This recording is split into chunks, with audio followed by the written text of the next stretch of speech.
સમાચાર પર આગળ વાત કરીશું। ગોંડલ માર્કેટિંગ યાર્ડમાં દિવાળીના તહેવારને લઈને 8 દિવસ માટે રજા જાહેર કરવામાં આવી છે।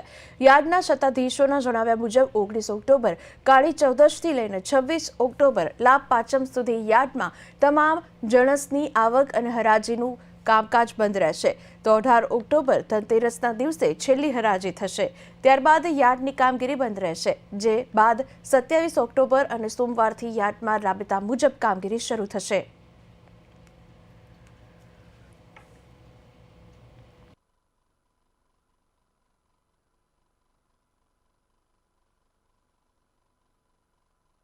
માર્કેટિંગ યાર્ડમાં દિવાળી વેકેશન અંગે જે રજા રાખવામાં આવે છે એ તારીખ 19/10/2025 અને રવિવાર એટલે કાળી ચૌદશથી લઈ અને 26/10/2025 એટલે લાભ પાંચમ સુધી માર્કેટિંગ યાર્ડનું 8 દિવસ સંપૂર્ણ કામકાજ બંધ રહેશે।